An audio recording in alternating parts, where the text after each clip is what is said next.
What is your dominant energy? Feminine energy or masculine energy? It's really important that you utilize both at appropriate times.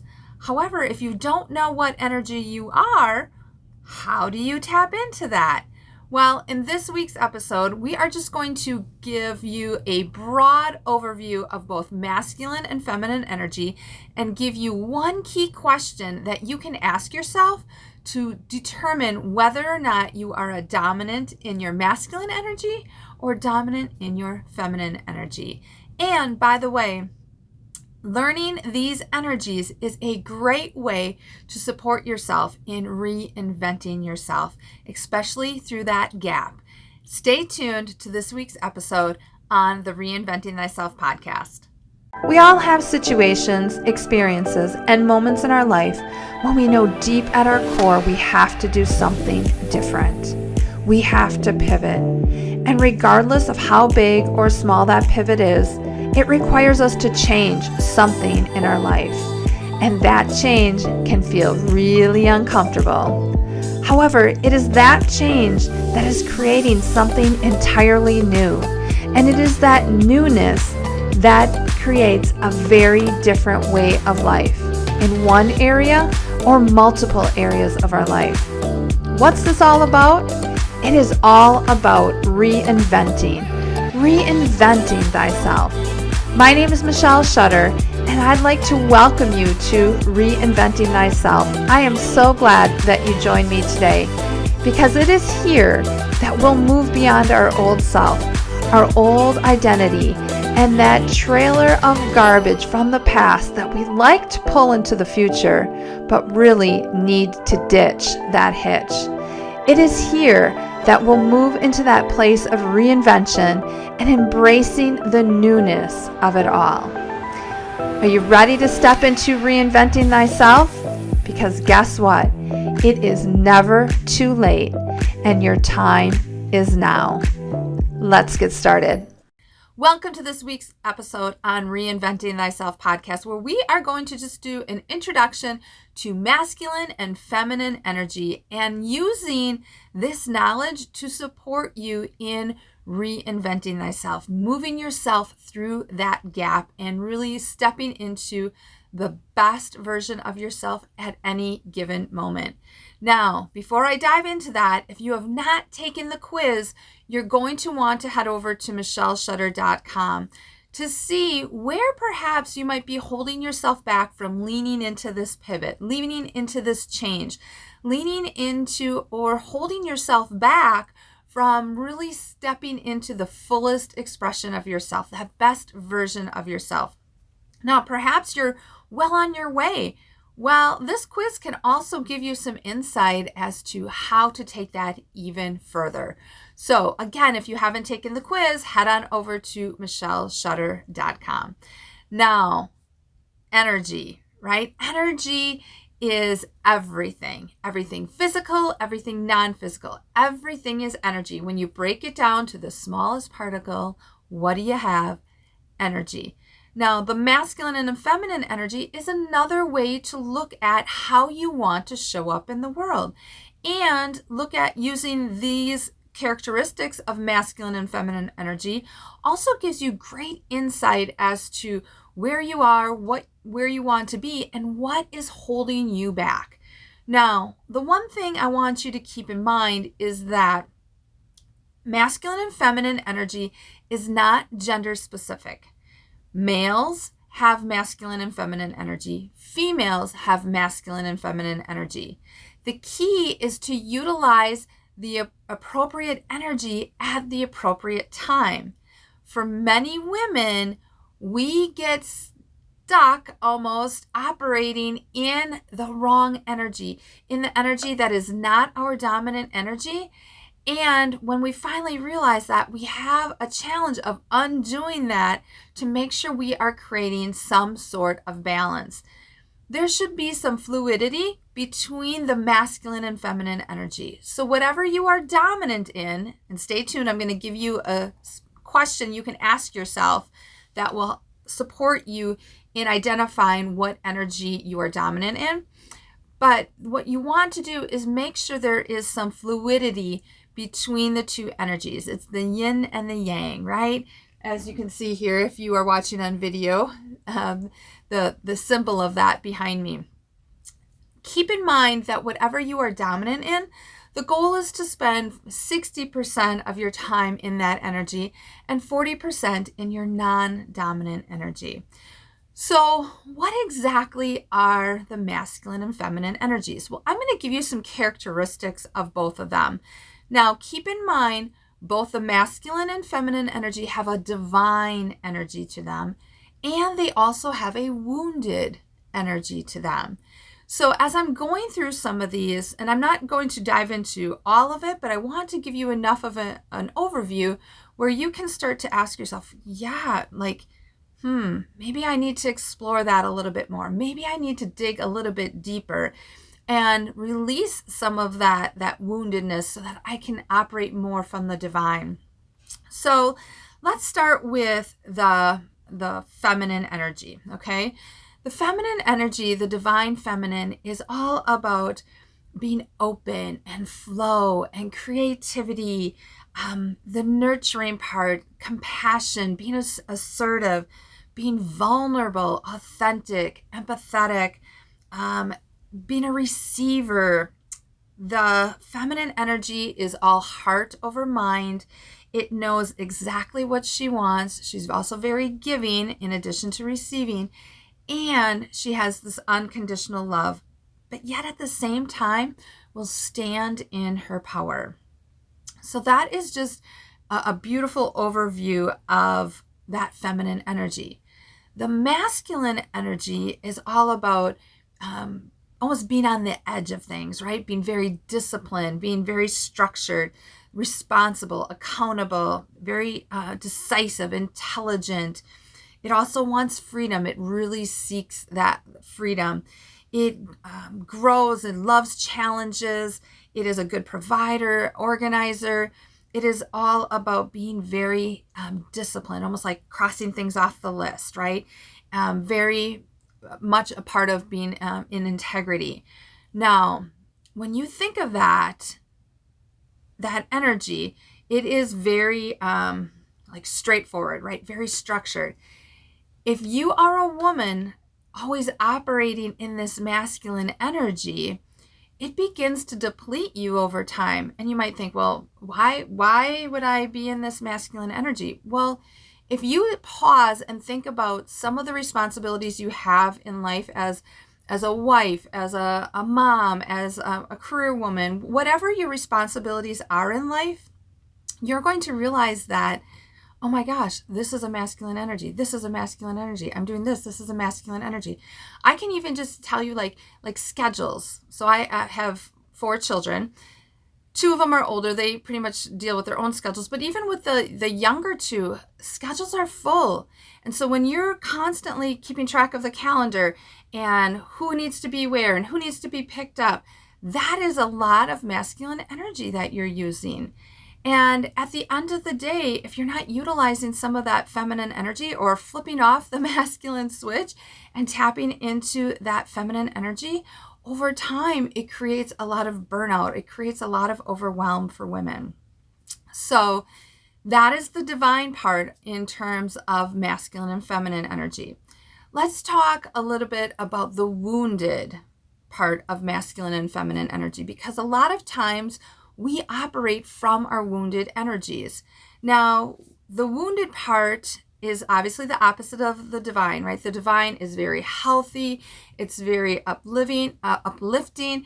It is very high on the emotional guidance scale. So you are operating in the emotions of, happiness, eagerness, appreciation, gratitude, joy, love, right? All of those are that happy or that high vibrational energy when you are in the divine. Now, the wounded is very unhealthy. It comes from the ego. It's very fear-based. It's dark. There's a lot of pain. But yet at the same time, it's almost a reflection of modern lifestyle that this is the way it should be. This is the way we should live. Now, keep in mind, these wounded energies are at the bottom of the emotional guidance scale. So when you're at the bottom of the emotional guidance scale, you are operating in those vibrations, those energy of insecurity, fear, guilt, judgment, worry, unworthiness. Like all of that is that lower end of the vibrational frequency. Now keep in mind, wherever you are landing on this emotional guidance scale, you can only bring things into your life that match it. And without this awareness, how do you truly show up in your fullest expression and really bring out the best in yourself? So let's talk a little bit about the wounded feminine energy. When we are utilizing the wounded feminine energy, we're in this place of being insecure, very needy. We can be very manipulative. We can look outside of us for external validation. We like to play the martyr, right? The superhero to come in and save everything. We're very afraid of loss. We are very attached to things. We sacrifice ourselves. We prioritize others over ourselves, and we do it at our own expense. A lot of times we feel like a victim. There's no boundaries, a lot of self-sabotage, self-destruction. So that is just kind of a quick overview of some wounded female energy characteristics. Now, the wounded masculine is all about very attached to success, trying to get your own the way you want it to be at all costs. It doesn't matter who is in the way. Like, I'm going to bulldoze. Has a deep need to be right, fears failure, very judgmental, controlling, critical. Stuck in your mind, a lot of anger, a lot of blaming, shaming, very rigid. So again, that is all the wounded energy. And when you think about those, you're operating low on the energy or the emotional guidance scale. So knowing that and knowing that these two energies exist, how do you know which one is dominant for you? Well, a simple question to ask yourself is, would you rather be cherished or respected? And pick whatever comes to your mind. Like the first one, go with that, okay? If you choose to be cherished, if that feels better to you, your core energy is feminine. Your dominant energy is feminine. If you choose to be more respected, your core energy is masculine. So now think about that.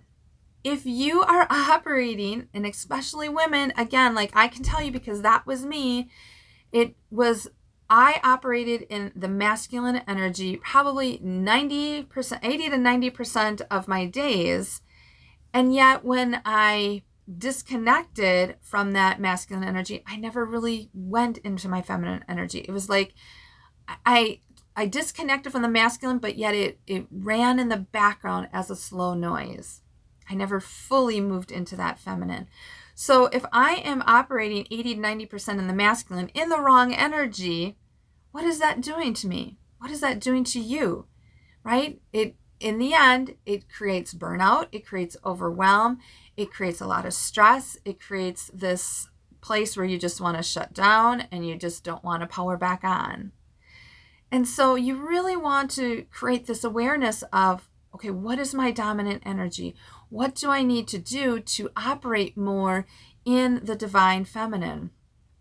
Also being aware at the same time that, okay, I want to be more in my feminine energy, but am I operating from these wounded energies? Because that doesn't serve you either, right? We want to sustain as much as we can the vibrations that are high at the top of that emotional guidance scale. Now, when you think of the wounded energies, a great question just to ask yourself is, where are you wounded? Are you wounded in the feminine? Are you wounded in the masculine? Are you wounded in both? And what can you do to support yourself in moving more into the divine energies? What consciousness, what awareness do you need to, pull back the curtains on and reveal to yourself so that you are operating more from a place that serves you at the highest level? So, again, masculine and feminine energy is not gender specific. okay? And there are 2 different types of energy within each one: feminine and masculine, divine feminine, wounded feminine, divine masculine, wounded feminine. The goal, the ideal would be to have a balance of somewhere between 60% in your dominant core energy and 40% in your non-dominant core energy. And how do you know which energy you are? Ask the question, would I rather be cherished or respected? And pick whatever comes to your mind first. Knowing that core energy will support you in creating some awareness and really looking at how you want to show up. You can use this now to look at any area of your life, whether it's relationships, career, friendships, your family, finances, your health. Any of that can be looked at through the lens of the feminine and masculine energies. Now, this can get a little challenging to do on your own. Can you do it on your own? Absolutely. However, I invite you to be part of the life coaching classroom where we are going to dive into this, and you will receive some support and guidance on how to move through this faster so that you can lean into that pivot. You can move through that gap faster, because remember, you cannot move through the gap being the same person. You must reinvent yourself. And one of the best ways to do that is to be conscious around the feminine and masculine energies and how that can support you in creating exactly what you want to get to that end result of the gap faster than where you are right now. Want access to that? Well, I invite you to head on over to lifecoachingclassroom.com, enter your information so that we have you in our system. And when we are ready to go live, which is coming up around the corner here, you will get you will be one of the first to know. And you want to know why you want to be the first to know? Because you will be one of the founding members, and there are some stellar bonuses and pricing for the founding members. So again, head on over to lifecoachingclassroom.com. You know, this episode today, it is so surface level, and I love to dive deep into it. However, I know that you probably gained a nugget of some sort out of this episode. And so I would love to know what that nugget is. You can either drop me a message, you can take a screenshot of this and post it on your favorite social media platform and tag me, or just leave me a review. I would love to hear what you are taking away from this week's episode. And if you know somebody that would benefit from hearing this, please be sure to share it with them. As always, I am so honored that you took the time out of your day to invest in yourself, whether you listen to the audio or watch the video. That investment cannot be replaced with any amount of money. So kudos to you for showing up. And my wish for you is that you move boldly and bravely through the new beginning, wherever you are at and beyond, and sustain that through reinventing thyself. Until next time. Well, what are you waiting for? Whether you've pivoted and are unsure, or you're on the verge of pivoting, there is no better time than now for you to begin. Want to know why? Because if it wasn't the right time, the pivot wouldn't have shown up. And to get you started, I've got 3 shortcuts to reinventing thyself. Just head on over to www.reinventingthyself.com and you can download it there. And don't forget to message me with the shortcut that resonates with you the most. One last thing, I know you and I are not the only ones that have leaned into the pivot. Be sure to share this with others so they can be supported too. And from the bottom of my heart, thank you for supporting me and sharing this message. Until next time.